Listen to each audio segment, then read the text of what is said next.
Here we are. Here we are. Here we are now to entertain you. Oh. Remember Nirvana? That's for our Canadian listeners. Nirvana. Do you remember Nirvana? Really? Nirvana? They say Nirvana in Canada? Sure. Dramarama. Really? Remember that band? That's like that would be like the Appalachian, because my granddad would be like, oh, are you still taking them drama classes? And they're like, oh, you're going to put some clothes in the wash. Oh, the wash. Now, my brother-in-law says wash. Oh, wait. But he's from Jimmy. Says wash. Wait, should we tell when we went to Ireland? And he asked where the McDonald's was. Yes, that was his big joke. Was he kept asking where the McDonald's was. And wait, where's he from? He might be from like the Allegheny. Is he from Pennsylvania? No, he's from Pennsylvania. Yeah, but he's not. But from not Philly. Yeah, he's from the suburban area. Yeah, he's not and he from says like Warsh? The mountains. Yeah, he said Warsh. Maybe his parents were from someplace like that. I mean, like, West Virginia talks, like, real specific. Welcome to stayfhomekins. Oh, yeah, that's right. We forgot. This is our pandemical podcast. It's a magical pandemical podcast. We're a married couple. We're quarantined together. I'm an actress. He's a comedian. Now, don't dismiss it. We're a married couple. We're quarantining together. I like that it sounds like we made the decision to quarantine together. Maybe we did. We're a married couple, and we decided, let's do this together. Yeah. I could have gone to a hotel. Really? For like 10, 11 weeks? Yeah, I could have gone to the W. Ugh, that sounds like a nightmare. Can you fucking imagine? No, I can't. That would bankrupt us. Yeah, definitely that, but also like in depression. Like within weeks, it would be like, sir, your card has been declined. I mean, we did a week in Hawaii for our honeymoon, and I had sticker shock. Oh, and we did like a GoFund, yes. a honeymoon fund me instead of gifts. The honey fund, yeah. Guess what? If you're getting married, and like us, you're a mature bride and groom, and you already have your blender and shit. You already have a colander, and you know, set up this honey fund thing where it's do like the honey fund. People will pay for your drinks.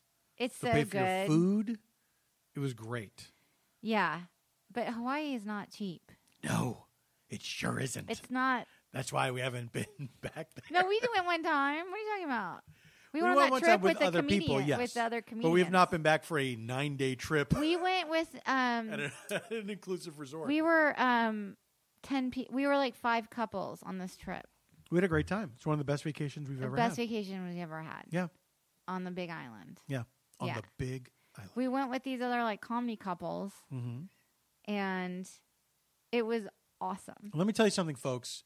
We have a text thread to this day. We do have a text those thread. people. Oh, shout out! Remember?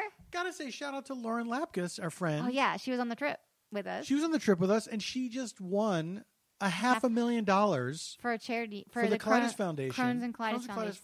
It was so much fun to watch. And her husband was on it too. He was like her lifeline or something. Mike Castle, he was also on it. But she was on Who Wants to Be a Millionaire, which I haven't seen since like the heyday with Regis when it first came on. And I forgot. I don't think I had either. Oh, I forgot how exciting that show was. Well, like there's a lot of suspense built in. Yes. That's a good game show. It's a perfect game show. But she was on 2 nights. She was on at the end of one episode last week, and then it continued this week, and she won $500,000. Wait! It was so funny. Is we only tuned in to watch Lauren, and then I guess Anderson Cooper was on after her, and he was like that person before me. The person before me. How dare you? Also, watch Lauren Lapkus in The Wrong Missy on Netflix because she's a fucking star in that. Lauren is so funny in that movie. Absolutely. Also, it's her movie. Okay, kind of like fine. I respect the comedy guys, whatever, and whatever.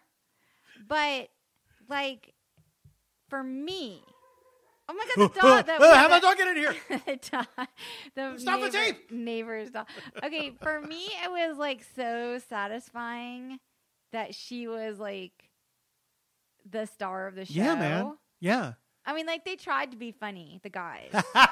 They gave it a shot. And it was like, no, y'all can't do it. Yeah. Like, you can't deal with this character development that she's come up with. It is absolutely her movie. It's unhinged. Yeah. It's great. Yeah. And I was kind of like, you like, I see you. You go, girl. I was like, uh-huh. And like, that's what you were whispering while we were watching the movie. Fine. Like, those comedy guys are fine. Like, okay, they're fine. Like, and I shouldn't even all those old men are fine. I'm not even trying to like neg on them because I did get to do like a table read recently with some of those actors and I felt like honored to have a seat, quote unquote, but at the table just to be like thrown a bone for these little tiny parts that I won't get to be cast in. Although maybe, I don't know, because it's animation, maybe it'll keep going, but I don't know, like there's something cool about it's like it's girls' turn now. It's the girls' turn now. It was great to watch, and I heard I'm a little drunk, David Spade is in the movie. Yeah, we are. We had a pre-coffee. We're hot off a Zoom birthday gathering. We had a Zoom for birthday. Our dear friend Casey, and we all had dinner together. There was like a dozen people through the Zoom, and then that's a virtual we're like, thing. hey, we're still going. Let's go into our evening. And now here we are. But yeah, so anyway, The Wrong Missy. Tell me more. The Wrong Missy. And I heard so funny. there was an episode of Comedy Bang Bang where Scott Aukerman, the host, had Lauren on, and he had David Spade on to promote the movie. And David Spade was extremely generous and praising Lauren and like absolutely saying like, yeah, this movie is her, you know. And it was really nice to hear because I knew that, you know, Laura and I have been friends for a while, and I knew that she was a huge fan of David Spade growing up, you know, and that's amazing validation, you know, to get that and just to have it be said out loud by the person that, you know, you grew up loving. Also, I think that's cool that David Spade was generous about her comedy in it because a lot of guys, his stature and stuff, they might give lip service to it. But some dudes would be weird about it for sure. No, but he was great, and you could tell he was being completely genuine, and you know. Anyway, well, that's sweet. Congrats to Lauren on everything. Yeah. So we watched her win. And we went to Hawaii. Wait, we should talk about our Hawaii trip we took that with them because it was a great trip. It was a great group of people. It was a hilarious thing that evolved where we were all going to go to like Mexico. And yes, this was not our idea. This was like Broad was like, hey, what if we did a group trip with a couples? Yeah, and we're like, yeah, we'll freaking. And it was for Scott's birthday.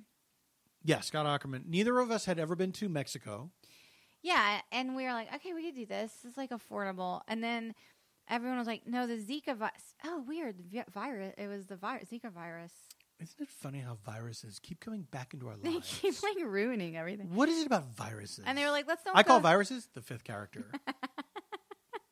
I was like, okay, so we're not going to Mexico where apparently it was like going to be like $10 to stay in this mansion. And they were like, we got to find enough. This Mexico trip that they laid out, like we've done this once before. It was amazing. It cost nothing. And it was the most luxurious thing, which is, you know, when you think about it, we're disgusting white people. Right. We will take advantage of this. But then the Zika virus was an issue. And it was a bit of an issue. And so they were like, what if we go somewhere else? And we started like spitballing all these places, and then someone said Hawaii, and we were like, everyone was like, yeah, we're gonna go for July 4th, which is like peak. Although maybe I don't know. And then the next thing you know, it was like, guys, we need to rent this. Like, look at this place. I mean, we kept sending. This was like a long email chain. You know, and then it was. Oh my God! This was weeks in the making. Weeks. Yes, yeah. And then, finally, this place came on the email, and it was like insane. And we were like, "Yeah, we need to do that place. We need to do that place." We did the math, And it was like, okay, if we do this, it was crazy. Then we won't go on a vacation again for a few years. It was super crazy, but then it started like spiraling in a funny way. Where like, yeah, why don't we? They do a service where they'll like stock your kitchen with food, and we were like, yeah, just add it, just do it. And so, but like, what was funny about it is, and we all split it like super evenly, like down the. Like absolutely, we were like crazy hilarious. Like there was maybe a spreadsheet at one point. I don't know. Like was a spreadsheet of people's salaries. I don't know what it was. And then it was like, guess what? We're all still paying the same. Isn't that funny? Still paying the same.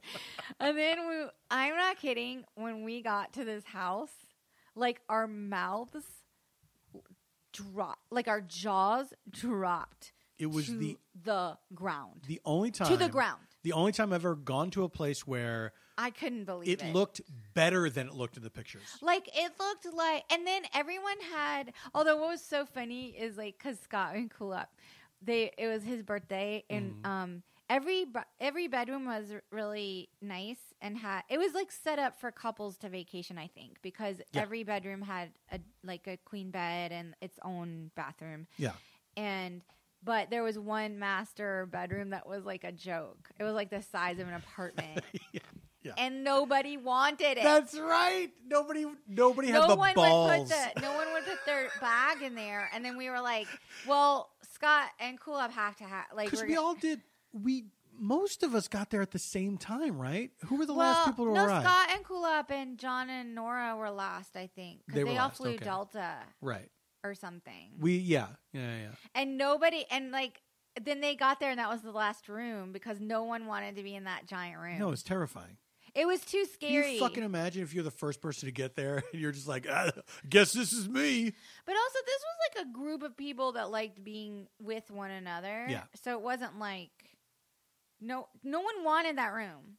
No one wanted anyway. So they had to have that room, which was like palatial or whatever. Yeah, it was beautiful. It was like insane.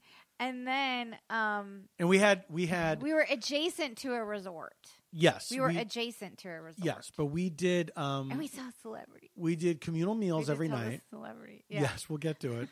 We did communal meals every night, which was great. I can't wait to tell my one story. Okay. It was, for a group vacation, it was great that everyone went and did whatever they wanted to do. There was no pressure. Like, we all got to do everything together all the time. This is like the best vacation ever. Well, second best.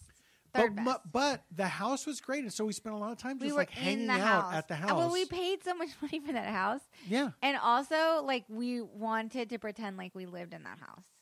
Yes, we did. I think. We did. Was sort of like, we were like, this. That was the unspoken thing. Let's pretend we live here.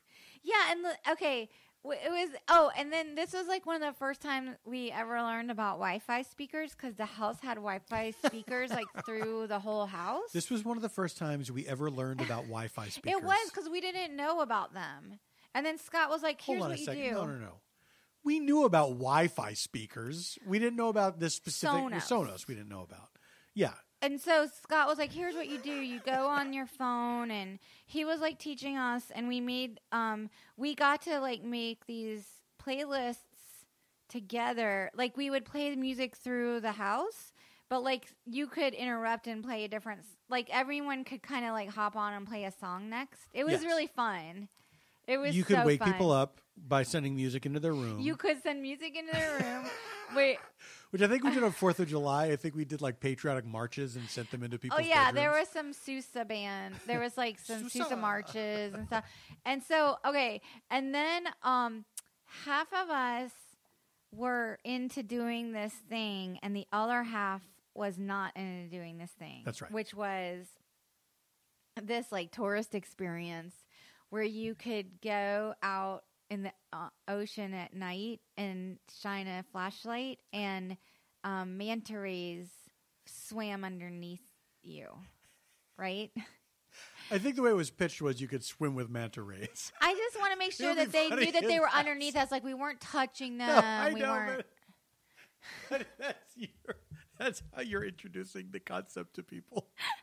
If I said swim with the manta rays, then it sounds like we're holding them or touching them or messing with wildlife. I get it. Don't mess with wildlife. Anyway, please. so like half of us hopped in this thing. Paul did not do it. I did it. No, Why were you not into it? Because I am I'm a little freaked out by sea life. That's right. I love the ocean. Yeah. I love boats, but swimming amongst sea life kind of weirds me out. It is weird. Yeah. It's weird, but thank you for validating. But like being scared of sea life is normal, I think, because thank you. So anyway, we got in this boat. It's their world. It's not our world. It's their world. And so we got in this boat. They drove us out to more deep sea. And there was like this like surfboard that you hung on to the side of it. And there was a light underneath the surfboard. So you're like floating on the top of the water, like spread out like Superman. Your arms are outstretched and your legs are behind you. Like Superman. So that's how you do. And it's like pitch. It's like dark. And it's like 10 o'clock at night. So of course you're like thinking like a shark is going to bite my feet off. Like a shark could swim around you and chomp your feet. You just chomp your feet. And so the light, I guess, acts like plankton or something and attracts the manta rays to... It acts like plankton, or it illuminates the plankton? Oh, sorry. You're right. It illuminates. The light pretends to be plankton. The light, yes. The light illuminates the plankton. And then they come and they have these like human faces that look like they're smiling. Yeah. And so you're like... That's a trick. You're like dying inside and you're like you have like a snorkel to have air. So your face is fully immersed in the water the entire time. But it was like so thrilling. Like I cannot explain to you how thrilling this experience was. Well, I guess like you kind of knew because half of the crew came back to meet all of y'all who didn't go. Now it was you? It was me, John, Nora, Mike, and wait. Well, maybe there were 6. Wait, it was. Did Jessica and Tim go, or just Tim? Did Tim go? Here's what I remember. I think Tim went. Yeah, Tim. I went to dinner that night with Scott, Kulop, and Lauren, and we dubbed ourselves the Core Four. But then there was somebody else there because that's only 3. Then were there with us? Scott, Kulop, Lauren, and then who else? Jessica. Me. Oh. So it was Jessica and Jessica and Mike. I think were doing their own thing. Oh wait, no, that was another night that they were going to go in the helicopter over the volcano, and then the mission got scrubbed.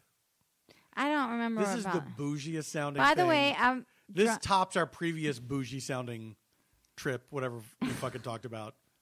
I don't care because honestly, if y'all get a chance to go to Hawaii, you got to go. It's the best. Hawaii is the strangest mixture of... Hawaii is a wonderful place. It absolutely is paradise, but it's so paradise. It's this strange mixture of like, oh, this is part of America, and my money is the same here, and my cell phone works. And everything. And maybe we aren't supposed to own this. Exactly, but we're not supposed to own this. We're not supposed to own this either. Not any of it. No, we were not here. No.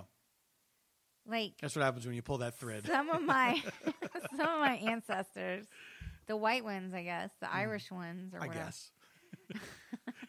Well, it wasn't the Lebanese ones. I can tell you that. Right. They didn't come.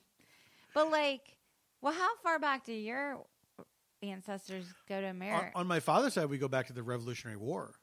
Really? Yeah. My sisters were eligible. That's the British-Irish side. Yeah, my sisters were eligible to be in the Daughters of the American Revolution, and none of them did I went to the DAR this morning. Don't you remember that? No. That's an inside joke, so you wouldn't remember it. There was was I inside of it? Wait, okay. This actually fits nicely with this week. You were not inside of it. So we did watch the streetcar. We watched. Oh yes, National Theater Live. We watched a streetcar named Desire. The play up until last night was a streetcar named Desire. Streetcar named Desire with Gillian Anderson, Vanessa Kirby, and Ben Foster. Yeah. And the guy who played Mitch. Sorry to this man. I thought he was good though. He was good. Wait, so anyway, in Glass Menagerie. Oh, Glass Menagerie, yes, so which I have not seen. Okay, so I was telling you how I personally love Glass Menagerie. I think it's like maybe the best Tennessee Williams play to see. Because it's more like autobiographical than it is symbolic. Right. Where a streetcar is sort of symbolic. It's about like the old South, dying, and the new South aggressively taking Polacks. Whatever it was. Was it? I don't know. Yeah, what was the... Anyway, so in Glass Menagerie, which is a beautiful play, the mother... Amanda? Is it Amanda? Didn't you just hear me say I've never seen it? You don't know the names of the characters. Here's what I know. Laura and Tom. Laura, I guess, is familiar. Here's what I know. The gentleman caller. That's all I know. That's a good part. And somebody has a bad leg. Laura, okay. Because she had pleurosis, but they used to call her Blue Roses. Oh, sure. Okay. And did Katharine Hepburn do it in the movie? I don't know about a movie. I can't speak to the movie. Okay, fair enough. But there's a scene where Amanda, the mother, the cloying, overbearing mother, finds out Laura didn't go to the DAR.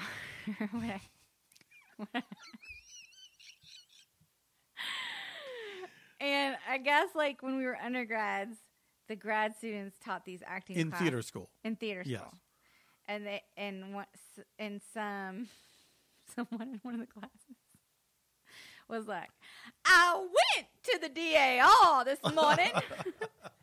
And so it was like this running kind of thing where we'd be like, I went to the DAR this morning. And Miss Laura, you are nowhere to be found. I don't know the speech. Should I play Amanda? I think I should play Amanda. I think you should. It's not a good part for me. Let's Laura, debate it during the break. Oh. That's right. We got to take a break. We have a sponsor. Y'all. For at least one episode. Y'all. Yeah, you haven't done any impersonations on this episode. Do you want to do one now? Let's give them something to look forward to when they come back. Come back. Stay tuned for some impersonations from Paul. Hey, Janie here, and I want to tell you about our new sponsor, Care Of. They are a wellness brand that makes it easy to maintain your health goals with a customized vitamin plan that helps you feel your best today and supports you long term. Do you want hassle-free vitamins and supplements delivered to you? I do. Care Of can make taking your vitamins and supporting your health goals attainable. Care Of's yummy protein powders are made of wholesome ingredients you can recognize, like organic cocoa and pink Himalayan sea salt. Yum! The vitamin aisle can be confusing. It's hard to know what you need and where to start. That's why Care Of has made it easy thanks to their online quiz. I'm a sucker for a good quiz, so I took it myself, and it was fun and easy, and it has a beautiful font. And after the end, it recommends supplements that are specifically designed for your specific health goals. And hey, I'm Lebanese, so I'm a sucker for a good discount too. Go to takecareof.com for 50% off your first order and enter code HOMEKINS50. HOMEKINS50. During the break, we just wondered if we were too drunk to be Damn. recording this. You're going to tell people. We should not have Zoom birthday. We shouldn't have done the Zoom birthday. We should have waited. We should have exercised self-control. Yeah. And we should have waited until after. What was that song? Self-Control. From the 80s. Oh, my God. I think you have the answer to your question. This is worse from before. When I was like, fuck the pain away. And everyone's like, it's peaches. It's peaches, you dumb fuck. And, all right. Self-control. Come on, think of it. No, what is it? Self-control. Okay, I need more than that. Okay, so last week that has proven to be a dead end. Last week I was going to tell some tales on who was mean to me at a thing. Right. And I guess I'm going to tell it. It's up to you. But I should start by saying it wasn't someone who they weren't mean to me. They were weird. It was a weird run-in with someone, with an unexpected famous person. I went to a party. I went to the DAR. I went to the DAR. And so, anyway, it was in New York. I was with my friend Phil. He had these fancy friends. That's my friend too. And we went to this Christmas party, and I mean, you know how like sometimes you're in Manhattan and you end up in somebody's living situation that you just can't believe. Like you're like, these people are living in Manhattan in like a normal sized huge home where humans would live, where people like you can't believe it sometimes. I feel like the people that we are in our socioeconomic bracket, I would say we end up in a place like that in Manhattan. Yeah. Maybe twice. Lifetime. Right? Possibly. I'm trying to think of through a friend of a friend 3 of a times. friend. I lived in Manhattan For me, before, I feel but I lived in Manhattan before. That's true. I feel like I've only ever been to one place in Manhattan, and it was after Phil's 40th. Oh, that place.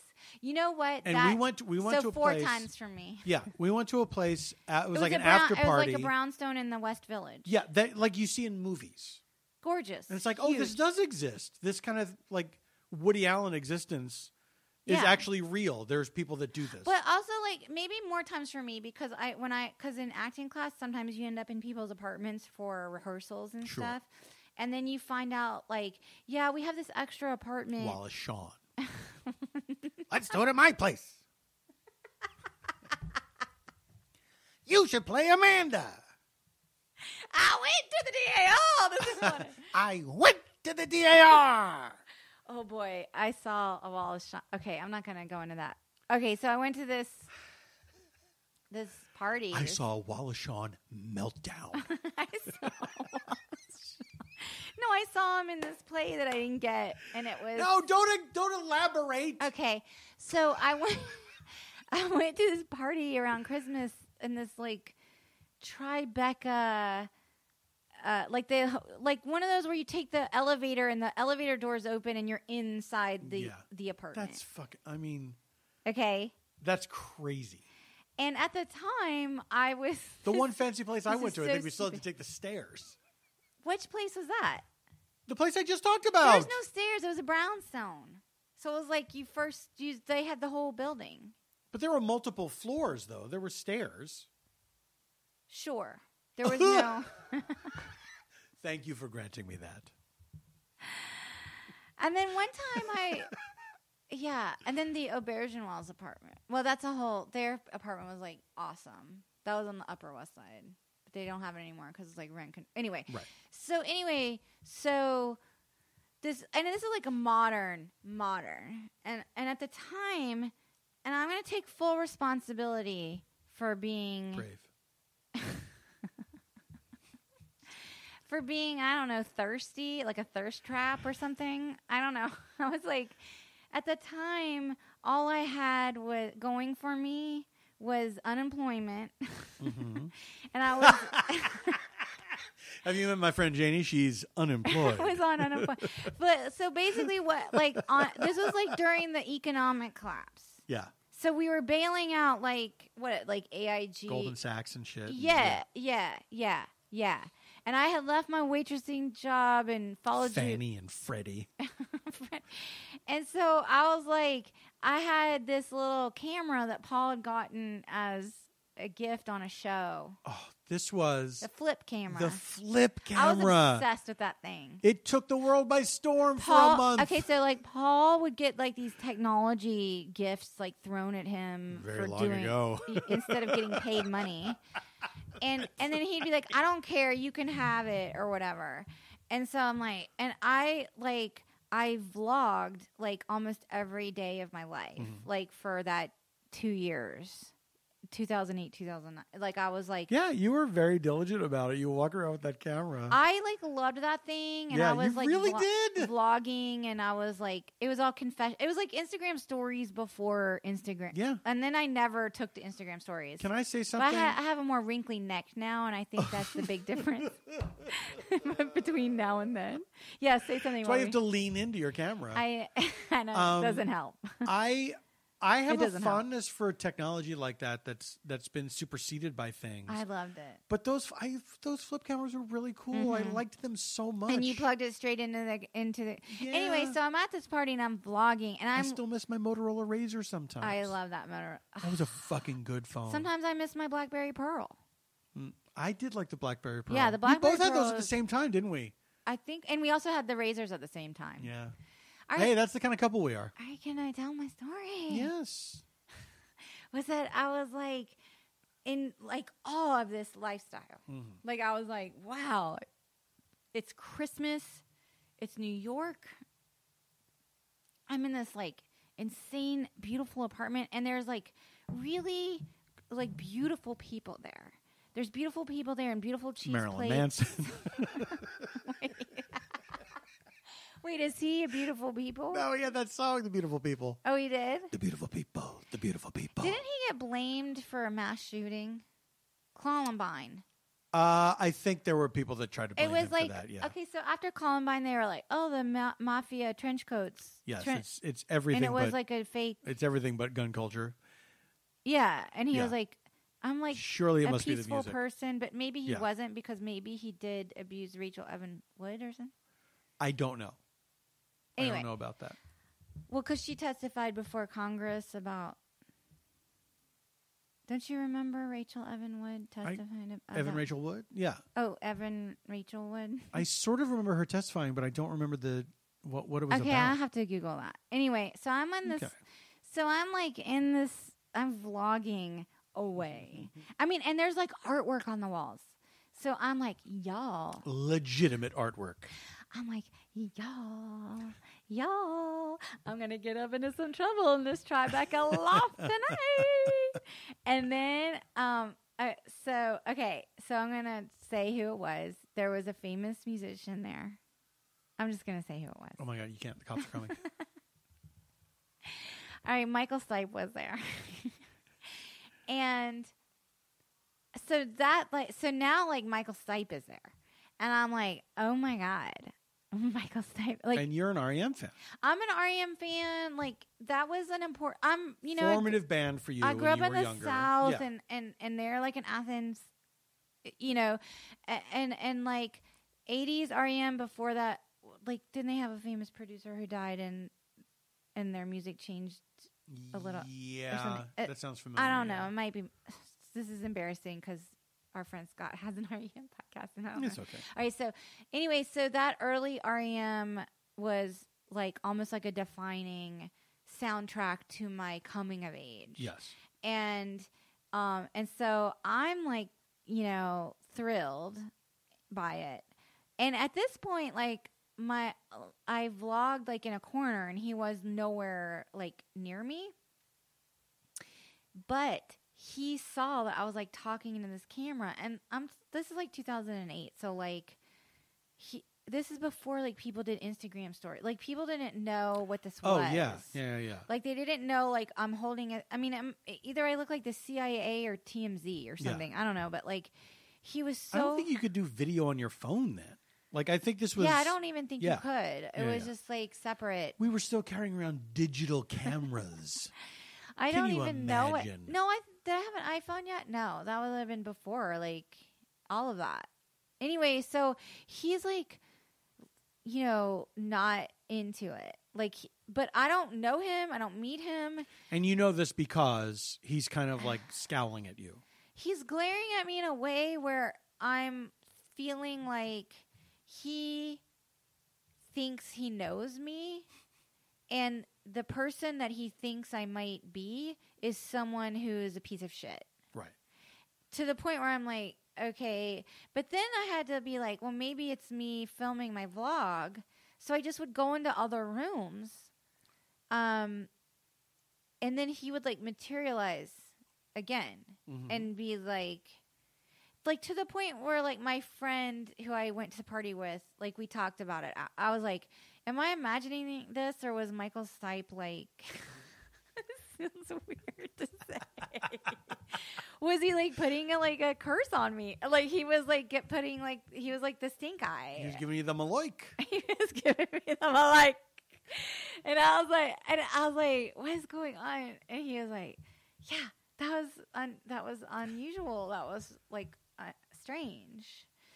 And that was the story I was trying to remember when I told the right from last Hollywood. Was it last? I don't even Tales remember. of Hollywood meanness. Oh yeah, because we were talking about. But I shouldn't say mean because I don't know what was going on with him personally. It was that just night. weird and uncomfortable. He never spoke to me. I never got introduced to him, but he never took his eyes off of me. And even when I went into other rooms, he'd materialize and he was like like, he didn't want me there. So he didn't want me there. Maybe he thought I was, like, casing the artwork. Like, I was, like, trying to get the artwork in the frame so I could steal it. Or something. Honey. You need to tell a story. It's your turn. Well, I can tell you my story about Michael Stipe that I've never told you. Why? Why would you have never told me? Well, I was saving it for just such an occasion. This was my encounter with Michael Stipe. I had no idea you had an encounter with him. It's very brief. Okay. And encounter is an extremely generous way of putting it. But one time, after leaving the Cat and Fiddle... Oh, Jesus. Which was a bar here in Los Angeles that was... sort of a default place to go for like a long time. It's a basic bitch bar. It's a basic bitch bar. It's a basic bitch pretend English pub bar. I hated that, but everybody wanted to go there. I spent so much when I first moved to LA. I spent so much time there. I feel like I had to go there a lot too. They had like a huge courtyard, and then inside it was supposed to be like an English pub, and it was like done. It was sort okay, of. It was a kind of fine bar. Yeah. And they had... The service was non-existent. Well, the service was up and down because I had become friendly with a lot of the servers there. But here was This was a big thing that was different to me coming from the East Coast, coming from the East and moving to LA. Is that I noticed if you became like a regular at a bar, back home, every once in a while you get a free drink. Mm-hmm. If you were like settled in for the night, we are drinking here, sitting at the bar, you'd get a free round once or twice a night.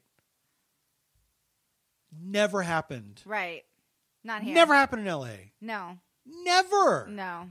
It was like, wow, this is not a thing. Just not happening here. But it's a thing that you don't think about until it's absent, until it's gone. You're like, right. Oh yeah, hey, we spent a lot of money here. Right. And we don't have a lot of money. Like, right. You know, this is where all our money goes is to fucking beer. So and the drinks here are expensive. Oh yeah. That's a real sticker shock when you New York first move too, here. but... Yeah. But so one night after leaving the Cat and Fiddle, where I was absolutely bombed, there was a 7-Eleven down the street on Sunset Boulevard. I went into that 7-Eleven, and there I saw. I think I know what 7-Eleven. Yeah, you know the one. Yeah. In that strip mall. On Sunset and... Like Sunset and Cherokee? Okay, wait, I might be thinking of like Vine or something. The one on Vine that's up on... Okay. Not that one. Okay. So I go into the one on Sunset and Cherokee. And there I see Michael Stipe with Steven Dorff. Stop. I think they are drunk too. Sure. And we're all just walking up and down the aisles looking at shit. Steven Dorff, I remember vividly, was wearing white framed Ray-Bans, which seemed... I have a real aversion to those sunglasses. And I don't know if it goes back to high school, but I think they're the worst. Okay. Wait, Ray-Bans or white framed Ray-Bans? White framed Ray-Bans. Okay, because Ray-Bans are awesome. Of course, Ray-Ban, a respected company. I just wanted to make sure. They make wonderful sunglasses. Ray-Ban, if you're listening, we'd love you to sponsor us. In my mind, as I'm thinking about this, and as I thought about it last week when you figured out it was the Michael Stipe story you wanted to tell. The Steven Dorff's sunglasses are changing for me into white star-framed sunglasses. Stop it. What? They were not. You mean like the cover art of Almost Famous? Yes, but white plastic. Those are star-shaped, right? Yes. Right? Yeah, I think so. Were they heart-shaped? No, Lolita was heart-shaped. Lolita was heart-shaped. But they were not. But I feel like by 2023, when I think of this story, it will absolutely be cemented in my mind that Steven Dorff is wearing star frames. But like Steven Dorff, like he was in that Power of One movie. Do you remember that movie? I never saw it, but I know the movie you're talking about. I think it was good, right? I think I read the book. Again, I will say I've never seen the movie. I feel like I'm on trial here, like you're trying to catch me. I don't know. You liked it, right? I don't know what's happening. What was the running time again? But then he was like in the latest True Detective. Yeah, and he was great. He was really good. He was? With Mahershala Ali, yeah. Oh, and he's Mahershala Ali is awesome too. That was a tough True Detective because they had to like age and stuff in it.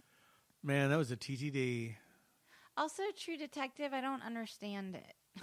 I don't understand the show. Honey, do you? It's not for us to understand.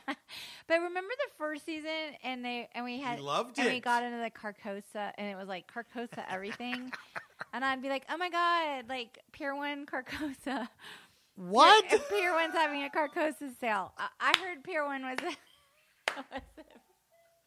was a Pier 1's having a Carcosa sale. I was just like really like sort of I like zeroed in on the Carcosa motif that I'd never heard of it. There was a heavy Carcosa and then motif. I had to understand that it was a real thing. I thought maybe it was like a fictional thing, and then like time being a flat circle and all that stuff. Like time, because he kept saying in True Detective like time is a flat circle. This is how I felt about El Cuco. You mean the Cuckoo Club? No, in The Outsider, El Cuco. Oh, I zoned out in The Outsider. Well, turns out this El Cuco, he's a bad dude. You know what? El Cuco needed more of a design motif because Carcosa had like kind of Dreamcatcher looking stuff. Exactly. Or, like twigs and stuff. El Cuco will try to look like everybody else. He was like... Now, granted, imitation is the sincerest form of flattery. Wait, I get it, El Cuco. Can we discuss time being a flat circle? Because sure, let's get into it right now. That was like... Did the writer of True Detective just come up with that? Or is that a thing? That I don't know. I would imagine it was already a thing. Really? Time is a flat circle? Yeah. What does that mean? It means different things to different people. What does it mean to you? What is time is if I say hold on to a second. you, give me a beer can, and I'm going to tear it apart and Here, make a little hold my beer. A little statue. No, let me hold your beer. Is that what he did in this? Don't you remember? In the interrogation. He was room? drinking beer during the interrogation, and then he made like a little figure out of the beer can. That was the beginning of the Matthew McConaughey. The reconnaissance. The reconnaissance. Yeah. Yeah. That was like his performance in True Detective. I mean, listen. Hey, what if I didn't do garbage? I don't want to take anything away from Matthew McConaughey. No one's trying to. But I will say, and he was terrific in that part. But let's be honest about time being a flat circle, being kind of nonsense. It doesn't matter. The character didn't believe it. It's time for us to be honest about time being a flat circle, being nonsense. But the thing is that his character didn't think it was nonsense, so it doesn't matter. Exactly. And his character may have had his character, Rust Cole. How do you remember that? I don't know. It just popped into my head. Wow. That was his name, right? Wow. Rust Cole? Was that it? I just remember we watched it because we kind of just moved in and we still had that other couch that didn't fit in the house. And we finally, 5 years later, had to confront. 5 years later. We had to confront the fact that... We had a couch frontation. I loved that couch. I know. So I know. You know what? much. It was our first couch together. We had the couch for 10 years. Yes. And then I donated it to Habitat for Humanity, and I felt good about it because that couch has so much life left in it still. Well, it has a lot of love left to give. Well, also remember we replaced the foam cushion. Yeah, man. You know, like enjoy that, Jimmy Carter. You know that if you sit, you know when you sit on a couch and it's worn down, and then your butt hits the wooden part. Yeah, and you feel bad about yourself. That's what was happening. No, but it was the cushions. It wasn't. And you look at it. You look at it as visibly depressed. And you say, I did that with my body. Yeah, I know what you mean. And then you like, it's not like you visibly did. It's like, no, you just look at it and you say, my fat body did that. Yes. I destroyed a piece of furniture. I changed the structural integrity. My body's mere existence changed the structural integrity of that couch. Yeah. So that was your take on it? That's my takeaway from True Detective season 1. We watched it on that couch. That's right. Listen. Jimmy Carter, if you're listening. And then they stuck a woman in Rachel McAdams How to Love. He stuck a woman in there. We didn't finish season 2. Yeah, it didn't. I couldn't, y'all. Sorry. Season 3 I liked. Y'all? Sorry. Season 1 I liked. Season 3 I liked. Season 2, not. It was a very abrupt shift. Good for me. Very abrupt shift. But then they're like, we're going to stick a woman in there, and then. Then season 3, we're going to take her out again. They took her out. Too many women. They took her out. Hey, the results are in. Too many women. 1. 1 out of 3 seasons. You know what people don't like? Women. You know what? They don't. It's true. They kind of don't. Mm-hmm. I'm sorry, but it's true. It's very true. If you go, especially for comedy women, I'm not even I'm comedy adjacent. So I've seen a lot of shit. Call. CAW. Comedy adjacent woman. What? Comedy adjacent woman. Call. Comedy adjacent woman. Right? Yeah, ELO. Comedy adjacent woman. I'm just saying that comedy men, and I'm not lumping you in with the comedy men. I fucking hope not. They do not want women in that space. Yes. It is so insanely threatening to them. Mm-hmm. And I can speak to this because I did wait tables in a comedy venue. Yeah. For 5 or 7 years or whatever I did. But also you've been a woman all your life. and also I know a lot of women in comedy. Mm-hmm. Okay? Yeah. And there is something so weird about that to me. That they just don't want women in that space. Yeah. I would think that they would want women in that space because a lot of men do similar style comedy to one another, right? Yeah. And the more women in that space, they get to kind of stand out. Here's what I think. This is my sort of thumbnail psychological review of that. Yeah. Is that if you're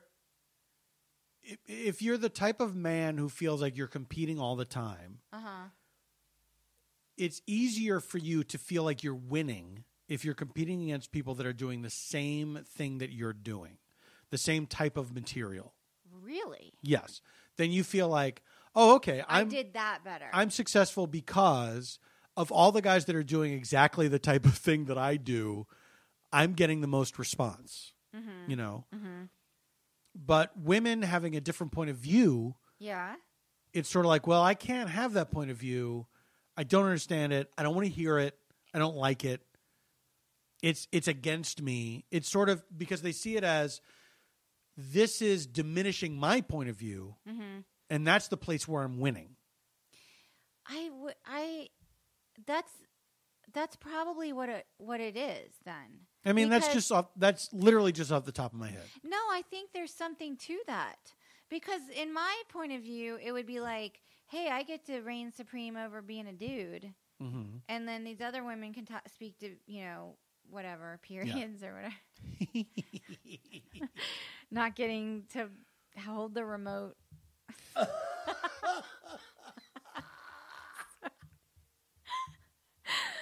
It sounds like I haven't been in a comedy club since 1983. Honestly, how much have things changed? I don't know. Do you know what I mean? Not that much. There's still fucking dudes out there doing bits about... You think? Yes, yeah. Absolutely. Absolutely. I don't mind. Sometimes hacky comedy I find charming. Is that terrible to say? No, I think what you find charming is observational comedy, which is not necessarily hacky. Okay. And I'm right there with you. When somebody's talking about a thing that you can relate to, it's so much fun. If it's especially if it's an area that no one's covered before, right. And because you feel like you feel like, oh, wow, this person has a window into humanity. Agreed. It's so satisfying. It's unifying. Yes, yeah, it is. It is. It's fun. It's really fun. Do you have a favorite observational comedian? Oh, Brian Regan. I don't want to put you on the spot. Oh, I mean, Brian Regan is like... He's right now, I think he's the king of observational comics for a long time. Before that, unfortunately, probably would have been Bill Cosby.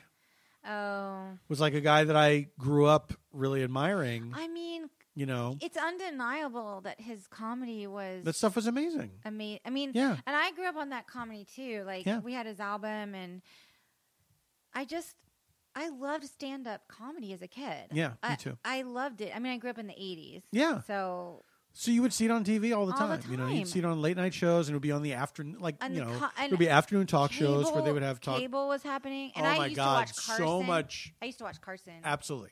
But like short attention span theater and all that stuff on like early Comedy Central. Even like Star Search, they would have. That's right. Star Search. I loved it. I loved it. Yeah, yeah. But wait, so Brian Regan, great observational comic. So funny. So funny. Oh. I'd worked with him a couple times in Philly, and it was hard not to imitate him. Really? Because he was just a master at it. Yeah, he was amazing. You loved him. You loved him so much. He was so fun. He's got a bunch of specials. Absolutely check them out. Mm-hmm. So funny. I'm behind on my stand-up. Like, I used to know who the stand-ups were, and now I don't. Like, we'll turn on stand-up, and I'll be like, do you know that comedy? Do you know that comedian? Do you know that comedian? Yeah. And I also think stand-up is changing in a way. Like, it's becoming more influenced by, I think, like, European style, where it's more like storytelling and it gets, like, dramatic in the middle. Well, I think yes like and the no. Hannah Gadsby, and who was that kid that we watched? And he talked about like the death of his parent, and it was actually Whitmer Thomas, yeah. And I found that to be less American, even though he was like a Southerner. Yeah, he but it was more dramedy. Yes. Yeah. Yeah. Which I didn't mind at all. Like, I think it's interesting. But I think that there's still, I don't know that stand-up as a whole is changing. I think that we have access to more types of stand-up More now. types, yeah. Yeah. Because there's still just like joke slingers out there doing it, you know. Yeah. I you know what? It's great. I mean, like, now that we're talking about this, like, all I want to do right now is like stop recording and go watch some stand-up. Well, let's do it. Because like I love stand-up so much, but like, yeah. Let's do it. Let's wrap this up. I have some recommendations for people. Do you have any? Oh, yeah. Okay. Do you want to go first? Sure. Okay. So, first of all, can I mention that we binged Normal People on Hulu? Were you going to say that? Can I mention that? No, I was not going to say that. Okay. First of all, I heard the book is amazing. I read her other book, Conversations with Friends. I loved it. I wanted to read Normal People. That freaking series came out first, and I didn't have time to read it. And then everyone was like, do you hate yourself? Why aren't you watching Normal People? And I was like, I don't hate myself. God, okay, I'm watching. Are they separate thoughts? Hey, Janie, just catching up. 1, do you hate yourself? 2, are you watching Normal People? No, it's the same thought. Do you hate yourself? Because why are you watching? And so I was like, okay, fine, I'll watch it. And I was like, Paul, please watch it with me. And he's like, okay. And then the emotional journey that you know what? Honestly, it surprised me because I am at a point in my life now where watching like a love story about young people is a hard sell for me. But there's like fucking in it. There's like a lot of fucking. There's fucking in it. Oh, there's fucking in it. There's like some Irish fucking. There's some Irish fucking in it. Wait, so you were like, oh, this doesn't appeal. But like these are. Well, I knew nothing about it. I knew nothing about it. Oh, you did? Okay. Yeah. Like that it was Obama's favorite book? For some reason, I thought that there was incest was part of it. God. I really thought that. By the way, sick of incest in shows. Are you saying incest is canceled? Incest is canceled. That's that I did like incest? Yeah, canceled. Yeah, canceled. All right. So you didn't know. I knew nothing about it. Why did you think it was incest? because when people talked about it, they were very cryptic about it. When I saw stuff online, people were very cryptic about it. And the title, Normal People, which never comes into play, by the way. Does it ever? Well, no, because it's literary. It's based on a book, and it's literary. Right. But in the series, the title never comes into play. So I think I jumped to conclusions that, this must be about some taboo thing. But it's just about it's a coming of age. It's super hot people. No, it's fucking each other. It's a coming of age story yes. through a relationship. Yeah. So you see both the man and the woman in this yes heterosexual couple kind of going through all these growing pains, and it's wonderfully made, wonderfully acted. The two leads are stunning. You love them, and they're gorgeous, and and like I guess that Irish novelist who wrote it, because I read that Conversations with Friends, I really liked it and I recommend it, is some like millennial genius or something. An MG? She's a milk. Remember when Lena Dunham was supposed to be like the Tiny voice? furniture. Tiny furniture. She's like the real deal Lena. I mean, I'm not trying to neg on Lena Dunham because I don't. I'm just saying like she's like the so I should change this. She's the literary Lena Dunham of Ireland.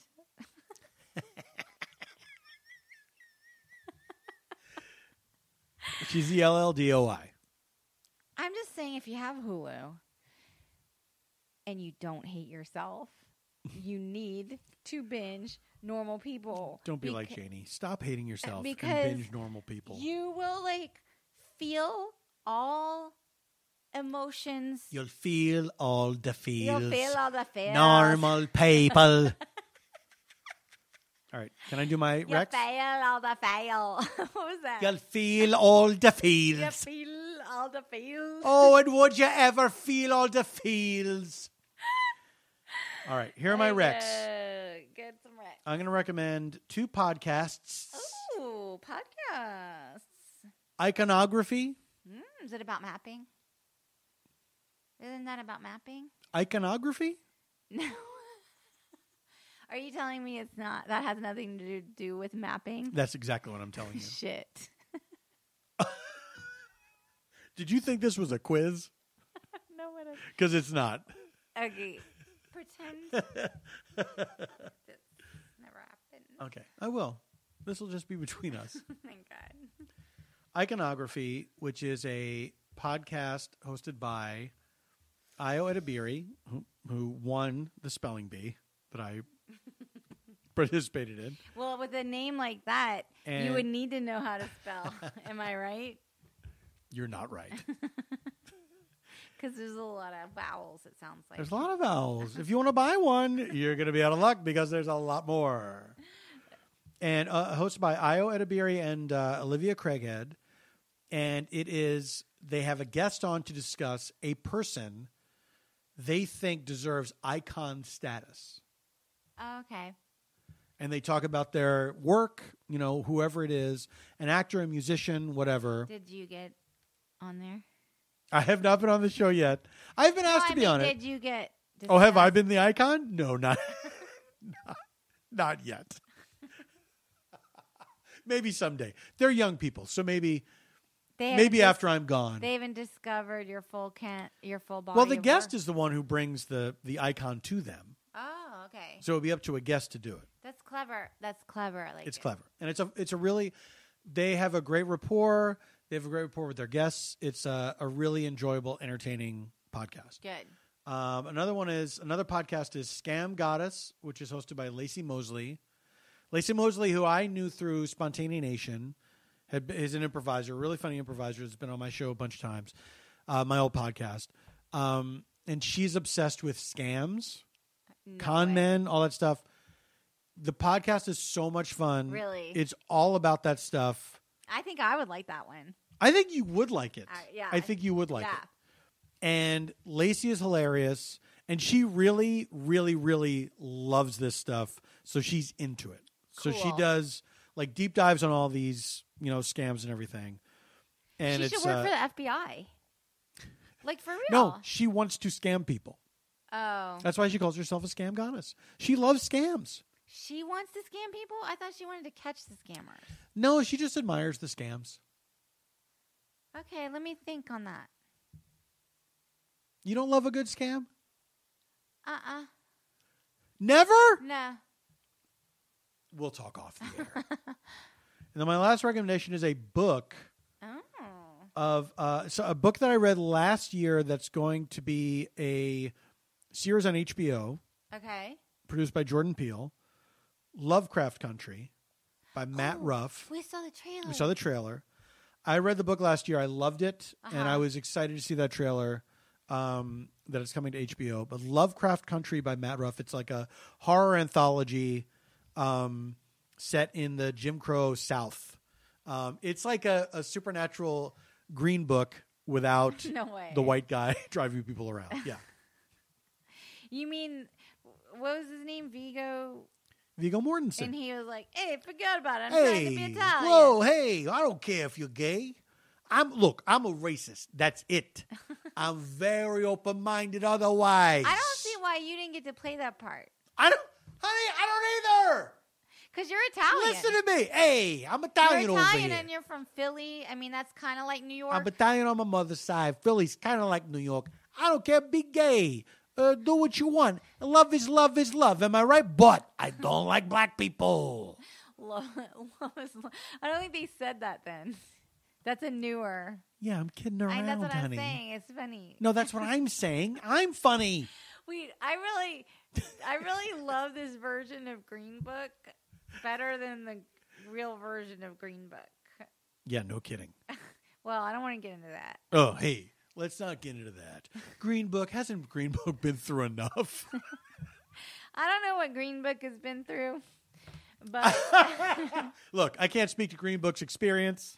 Well, I just want to say when I watched Green Book and there was like all the eating and stuff, I was like, okay, I get it. Okay, like Brad Pitt likes to eat.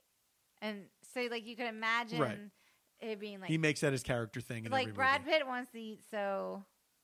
Do you remember in 12 Years a Slave, he ate that double cheeseburger?